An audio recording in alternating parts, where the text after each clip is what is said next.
My name is Maor Zaguri, and I've spent my life telling stories. During that time, I've crossed paths with those who truly make a difference in this world. Some call them donors, others angels. I simply call them guests. This series delves into the lives of those who choose to give. This is the Philanthropists.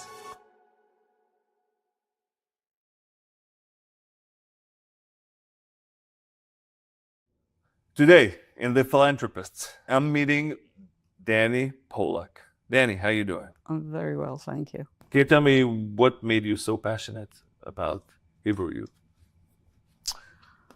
Oh my goodness. Well, I will tell you, when I grew up in England, but my father came from a very large family from Czechoslovakia.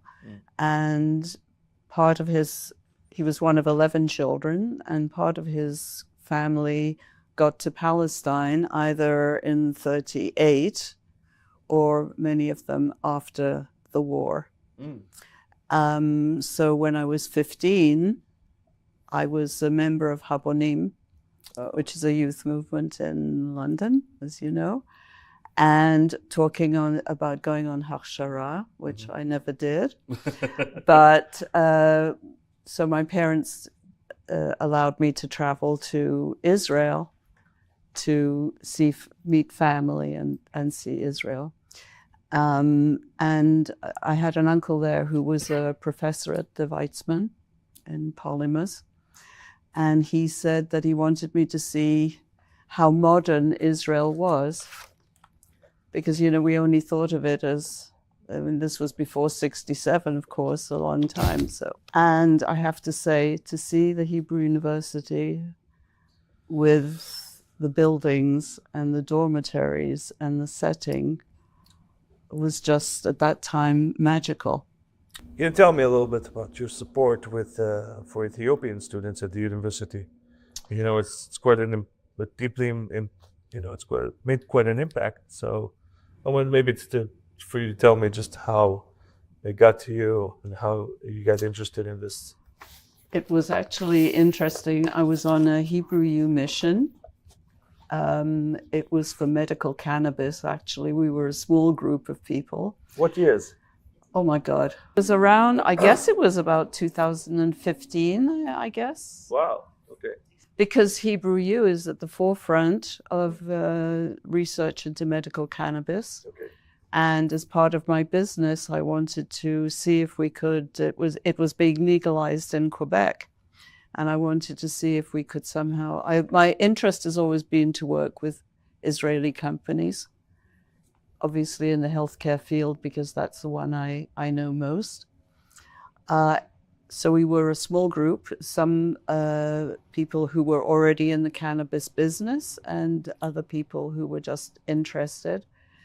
And at that time, I met Mona, who was at the time the Dean of Social Work at the Hebrew U.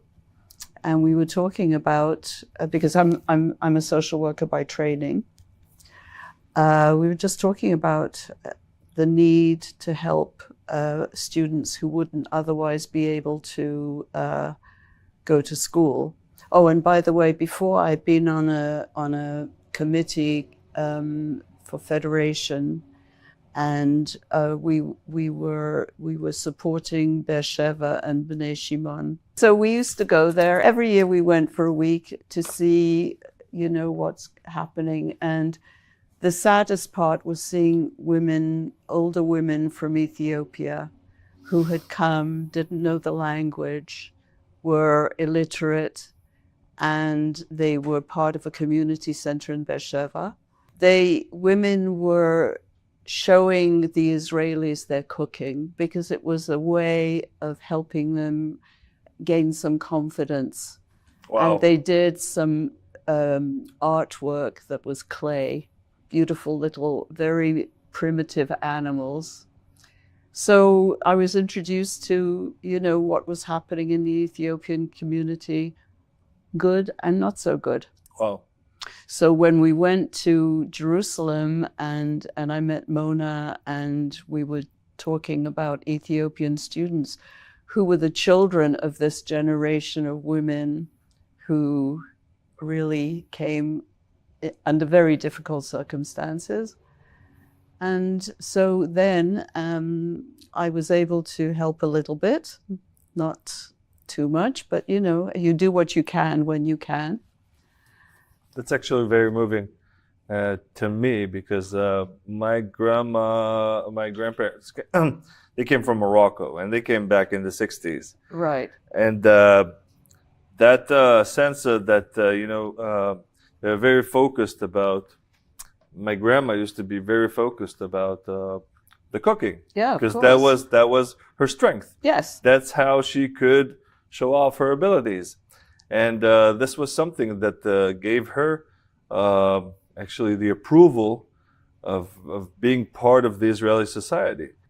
Cooking is very important. Yes, I know. And they could be proud of what they were doing. So the students that we've been supporting, the Ethiopian students, grew up not in very privileged circumstances. Most of them married young, had children, and then went back to school. Wow. So there are social workers who have 4 or 5 children, very educated women,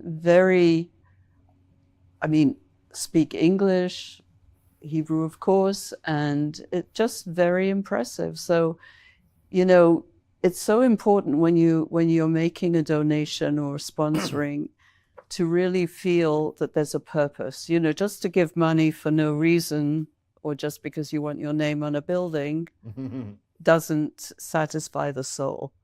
Yeah. But when you see how these people fight to become something and raise their families and maintain their traditions, that's also something.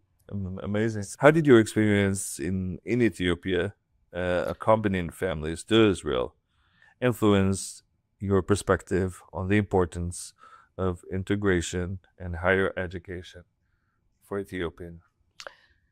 Very good question. First of all, it was a difficult time. We were supposed to travel with a whole group of Ethiopians from Ethiopia to Tel Aviv. There was supposed to be a chartered plane, and we were supposed to be about 120 people plus Canadians. The Ethiopian government refused to give visas to most of them. So in the end, we went on a regular commercial flight with just 24 Ethiopians. It's a very disturbing situation because the community waits to go to Israel. And essentially, it's a two-edged sword, because on the one hand, they're trying to save Ethiopian Jews, and they're bringing them to a central point and then telling them that they're going to be going to Israel. And it's just not possible to, I don't know if I'm explaining it properly, but a lot of the Ethiopians now cannot really prove that they're fully Jewish, and that has become sort of like an obstacle. Yes. So many of them are still in these... Even these days? Yes. Wow. And many of them will never go to Israel. And that's something that is very, very disturbing. How do you prove you're Jewish? I don't know, because it's an oral tradition. I don't know.